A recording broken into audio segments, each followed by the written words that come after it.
안녕하십니까. 여러분을 성경의 지세계로 안내할 성김은 박사입니다. 반갑습니다. 네, 오늘은 부활절에 접해서 특별한 콘텐츠를 마련했습니다. 마태가 증언한 예수의 부활 사건이라는 거죠. 구약 부정결의 측면에서의 읽기. 네, 복음서의 핵심은 당연히 예수의 죽음과 부활입니다. 마태복음을 포함한 복음서의 백미는 예수의 십자가에서의 죽음과 무덤에서의 부활입니다. 최근에 부정규례의 측면에서 복음서를 해석할 필요성이 강하게 제시되고 있고요. 또 그와 관련해서 예수의 죽음과 부활을 한번 살펴보도록 하겠습니다.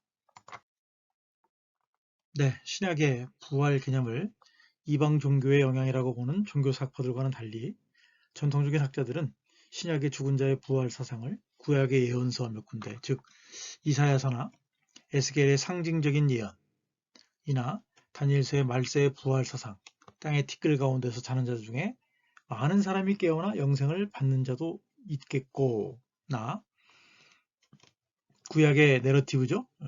엘리야 엘리사의 죽은 자들의 소생 사건, 그 다음에 심지어 엘리사의 뼈와 접촉해서 죽은 자가 소생한 사건을 연관시켜서 이해해 왔습니다. 그러나 최근에 다양한 부정규례, 구약의 부정규례에 대한 논의를 통해서 복음서의 죽은 자들의 소생 사건은 예수의 그 부활을 포함해서 죽은 자의 소생 사건은 시체와 접촉과 관련된 구약 정결규례의 측면에서 정결규례와 함께 고려할 필요가 있습니다. 네, 정기적 강의 후원에 손길을 쳤습니다. 콘텐츠 제작에 재정적인 후원이 필요합니다. 후원하실 분들은 한 달 일구자 2만원으로 매달 50명 정도의 강의 후원자를 찾고 있습니다. 감사합니다. 계좌는 성김은 국민은행 218-21 0840-964입니다. 감사합니다. 네, 그래서 우리가 예수의 그 죽음과 부활 사건을 살펴보기에 앞서서 이제 구약적 배경을 한번 살펴볼게요. 구약 제2본문들에서 등장하는 시체와의 접촉, 레위기 10장, 11장, 16장, 22장, 그리고 민수기 5장, 9장, 19장, 31장 등에 나오는 얘기입니다. 시체와의 접촉에 따른 부정을 생각해 봐야 될 필요가 있겠어요. 구약 제2규례에 있어서 시체와의 접촉의 문제점과 심각성은 짐승의 사체와의 접촉에 따른 부정법, 레위기 11장에서부터 15장 가운데 이제 11장에 나오죠. 또 민수기의 시체와 접촉에 따른 부정의 해소 규례들 등등에서 특별히 19장입니다. 등장합니다. 이러한 금지는 부정규례 가운데서 자신의 오염으로 인해서 자신과 가까운 가족을 포함한 이웃, 사회뿐만 아니라 하나님의 거룩한 임재의 상징인 성소를 오염시킬 수 있는 가장 위험한 행위들 가운데 하나였기 때문에 그런 금지가 있었던 거죠. 레위기 11장 등은 죽은 짐승의 시체와의 다양한 접촉, 먹음, 만짐, 이동, 보관 및 사체와의 접촉을 통한 부정의 회피와 그 심각성을 다루고 있습니다. 또한 이 사람의 시체와의 관련된 것은 성소에서 죽은 두 제사장, 나답과 아비후로 인한 회막의 오염의 정화 사건을 다룬 레위기 10장과 16장, 그리고 대제사장과 제사장이 장례식에 사람이 죽었을 때 가면 안 된다. 왜냐면 가면 부정해지기 때문에 그 문제를 다루고 있는 레위기 21장과 22장에도 그 내용이 나옵니다. 본격적인 그 시체와의 부정에 대한 세부적인 규정과 또 그것을 어떻게 해결할 것인가에 관한 문제를 다루고 있는 것이 이제 민수기입니다. 그래서 5장 1절부터 4절, 그 다음에 9장, 19장 11절에서부터 22절, 31장 19절에서 24절에 그 내용이 나옵니다. 민수기의 시체 부정 규례들을 살펴볼게요. 첫 번째, 민수기 5장 2절부터 3절은 부정해진 자를 추방하라고 명령하고 있습니다. 모든 피부병자와 유출자와 죽음으로 부정하게 된 자를 다 진영 밖으로 내보내되 남녀를 막론하고 다 진영 밖으로 내보내어 그들이 진영을 더럽히게 하지 말라. 내가 그 진영 가운데 거하느니라. 민수기 9장은 시체와의 접촉을 통해서 부정해진 자들을 위한 유월절 준수의 한시적인 유예를 다루고 있고요. 세 번째로 민수기 19장은 다양한 형태로 시체와의 접촉을 통한 부정을 해결할 수 있는 재의 준비와 그 사용에 대한 것을 다루고 있고요. 네 번째로 이제 민수기 31장은 야훼의 전쟁에 참전한 군인들이 시체와 접촉함으로써 발생하는 집단적인 부정결의 해소 문제를 다루고 있습니다. 민수기 6장 6절부터 8절에 보면 이제 나실인과 부정규례에 대한 얘기가 또 나와요. 첫째, 나실인의 규례를 보면 그의 부모, 형제, 자매가 죽을 때라도 그로 말미암아 몸을 더럽히지 말 것이니 이는 자기 몸을 구별하여 하나님께 드리는 표가 그의 머리에 있습니다. 자기의 몸을 구별하는 모든 날 동안 그는 야훼께 거룩한 자니라. 여기서 이제 이 나실인 규례는 시체를 가까이 하지 말아야 된다는 것을 얘기해주고 있어요. 그러니까 우리가 뭐 나실인 그러면 이제 뭐 포도나 무슨 술을 먹으면 안 된다라고 하는 얘기로 많이 알려져 있는데 사실은 시체와의 접촉도 금하고 있는 내용이 나옵니다. 여기서 이제 시체를 가까이 하지 말아야 될 나실인의 자격을 논할 때는 이 대제사장의 경우와 유사하다라고 하는 거죠. 둘째로 완전하게 금지되어 있었던 대제사장과는 달리 나실인의 부정해진 머리카락을 미는 것이 또 규정되고 있다고 하는 거죠. 세 번째는 나실인이 드리는 2마리의 비둘기 제물은 가난한 자가 드리는 제물과 유사하다. 그 다음에 넷째, 7, 8일을 언급하는 나실인의 부정해소 과정은 피부병자의 회복을 위한 정결구제 과정과 유사하지만 시체를 통한 나실인의 부정은 생식기 유출로 인한 부정과 유사한 부정의 정도를 갖고 있다라고 하는 거죠. 자, 이제 본격적으로 이 문제를 다루고 있는 것은 이제 민수기 19장인데요. 사람의 시체와 접촉으로 인한 부정의 규례를, 부정을 어떻게 해소하는가를 다루고 있어요. 부정의 제물규례의 배경에 모세와 아론과 하나님께 불평하고 반역한 결과로 많은 이스라엘 사람들이 하나님의 징벌을 받아 죽었던 일련의 사건들이 있었다고 하는 거죠. 그래서 시체를 만진 자는 7일간 부정하고 이 부정결의 제거를 위해서 그 부정한 자를 위하여 정화제물을 태워서 만든 채를 미리 준비할 필요가 있고 그것을 흐르는 물에 타서 무술초에 찍어서 당사자와 관련된 물건들, 장막과 그의 모든 기구와 거기 있는 사람들, 뼈와 죽임을 당한 자나 시체나 무덤을 만진 자에게 뿌리는 방식으로 한 주간에 3일, 7일째에 사용해야 한다라고 말하고 있어요. 심지어 그것에 관여한 사람들도 함께 부정하게 됩니다. 그들은 진영 밖에서 정결 과정을 거쳐야 했다고 하는 거죠. 네, 복음서에 특히 마태복음의 예수의 죽음과 부활 사건을 살펴보게 되는데요. 여기서는 이제 예수의 사역, 그 다음에 예수의 제자들의 사역, 그 다음에 예수를 죽었다가 살리신 하나님의 사역, 그 세 가지가 다 잘 나타나고 있다고 하겠죠. 본문을 한번 읽어보면 마태복음 10장 8절에 병든 자를 고치며 죽은 자를 살리며 나병한 자를 깨끗게 하며 귀신을 쫓아내되. 누가복음 7장 22절입니다. 예수께서 대답하여 이르시되 너희가 가서 보고 들은 것을 요한에게 알리되 맹인이 보며 못 걷는 사람이 걸으며 나병한 자가 깨끗함을 받으며 귀 목은 사람이 들으며 죽은 자가 살아나며. 예수와 시체 부정과 죽음과 부활을 살펴볼게요.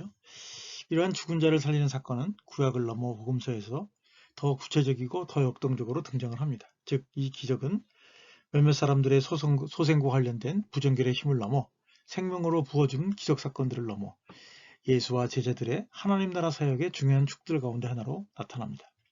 그래서 이 죽은 자를 살리는 사건은 예수의 공생애를 넘어 사도행전에서도 베드로와 바울의 경우처럼 몇 차례 등장할 정도로 중요한 역할을 하고 있었다고 하는 거죠.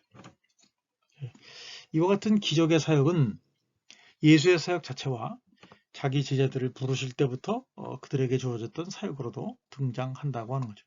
그런 점에서 예수와 제자들의 하나님 나라 사역은 같았다라고 볼 수 있겠습니다. 예수의 사역과 예수 자신의 사역을 더 살펴보면요. 신약에서 예수는 이미 죽은 사람을 살리신 분으로 또 죽은 상태에서 살려진 분으로도 묘사되고 있다고 하는 거죠. 그래서 예수와 부활을 언급할 때 거의 대부분의 표현들이 수동태로 나타난다는 거예요.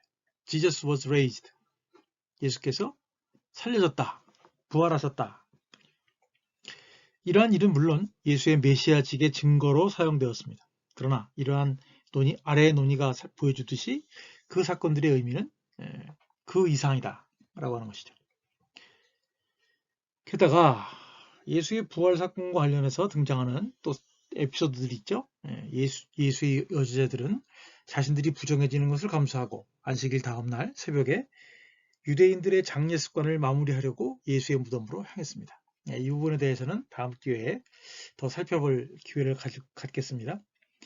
예수의 부활과 관련하여 예수의 죽은 자를 살리시는 사역과 제자들에게 주신 권능과 상호하는 마태복음 27장의 언급이 오늘 이제 관심사라고 하는 거죠. 예수의 죽음과 관련된 네 가지 기이한 현상들이 있습니다. 첫째는 지진, 두 번째는 해가 어두워지는 현상, 세 번째는 예루살렘 성소 휘장이 찢어지는 일, 네 번째는 무덤이 열리고 성도들이 무덤에서 일어나 거룩한 성에 들어가는 사건이라고 하는 거죠. 예루살렘 성소의 휘장이 찢어지는 사건은 제가 이전에 이미 다룬 바 있기 때문에 한번 찾아보셔서 살펴보시면 좋을 것 같고요. 하여튼 이 사건들의 의미는 성도들의 집단적인 소생 묘사가 역사적인 사실이냐 상징적인 표현이냐 참된 부활이냐 단지 소생에 불과하냐는 논쟁보다는 예수와 그의 제자들의 죽은 자를 살리는 사역이 얼마나 일관되게 행해졌느냐라고 하는 것을 우리들에게 보여준다고 하는 거죠. 자, 이 네 번째 사건에 집중하겠습니다. 예수께서 다시 크게 소리 지르시고 영원히 떠나시니라. 이에 성소 휘장이 위부터 아래까지 찢어져 둘이 되고 땅이 진동하여 바위가 터지고 무덤들이 열리며 자던 성도의 몸이 많이 일어나되 예수의 부활 후에 그들이 무덤에서 나와서 거룩한 성에 들어가 많은 사람에게 보이니라. 물론 이제 53절의 표현상 성도의 부활이 예수의 죽음과 연관되는지 혹은 예수의 부활과 연관되는지에 대해서는 논란의 여지가 있습니다. 자, 이 부활 사건 의미를 한번 생각해 볼게요.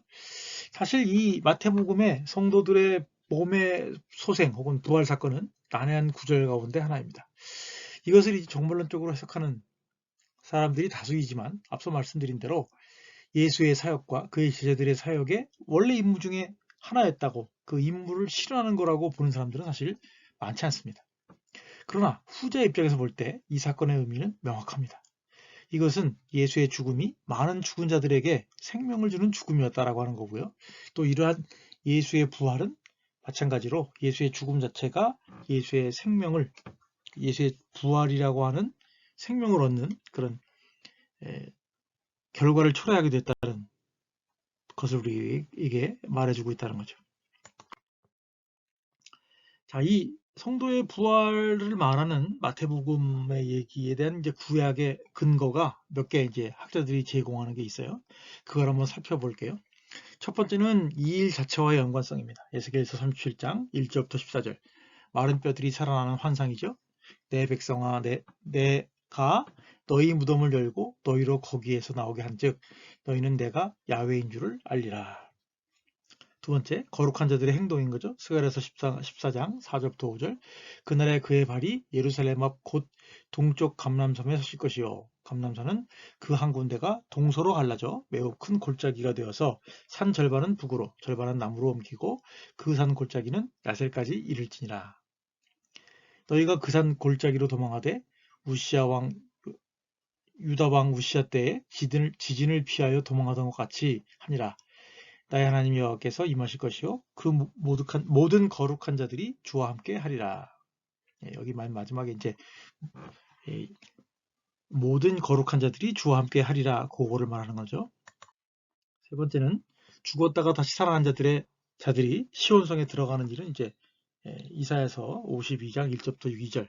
시온이여 깰지어다 내 힘을 낼지어다 거룩한 성 예루살렘이여 내 아름다운 옷을 입을지어다.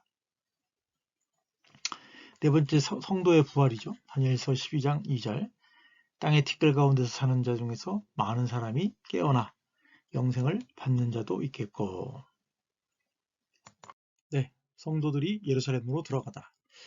이 사건은 죽은 자들이 살아나서 거룩한 부리가 되어 모든 부정한 것들의 출입을 금지하였던 하나님의 거룩한 처소로 여겨졌던 예루살렘에 들어가서 그곳에 있는 사람들에게 소생한 자들의 정결한 삶을 보여주었던 것입니다. 결국 이러한 사건들은 예수의 생명을 주시는 그리고 죽음을 이기는 능력과 거룩의 근원임을 예증한다는 측면으로 이해할 수 있겠습니다.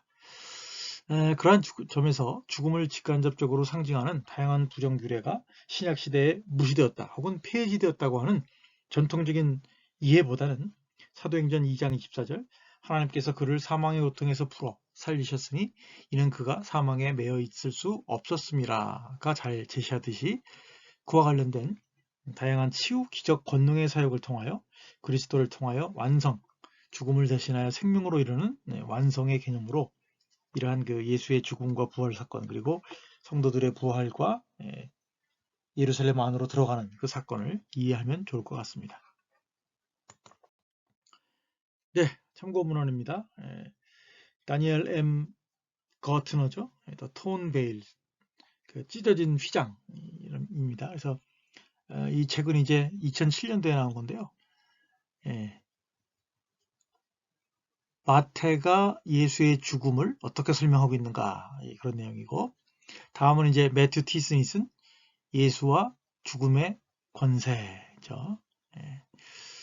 그 다음에는 이제 데이비스하고 앨리스 니슨 마태복음 주석이죠. 그걸 제가 참조를 했고요. 그 다음에는 이제 뭐 많이 참조한 건 아닌데 릭 스트레일런이라는 사람이 쓴 Strange Acts Studies in the Cultural World of the Acts of the Apostles. 그래서 이제 여러 가지 사도행전에 나오는 문화적 현상들 설명한 책입니다. 네. 수고하셨습니다. 감사합니다. 다음 기회에 또 뵙겠습니다. 네, 정기적인 강의 후원에 손길을 쳤습니다. 강의가 도움이 되셨는지요? 여러분의 피드백을 기다립니다. 콘텐츠 제작에 재정적인 후원이 필요합니다. 그래서 후원하실 분들은 한 달 한 구자로 2만원이고요. 매달 50명의 강의 후원자를 찾고 있습니다. 감사합니다. 후원 계좌는요. 성김은 국민은행 218-21-0840-964입니다. 감사드립니다.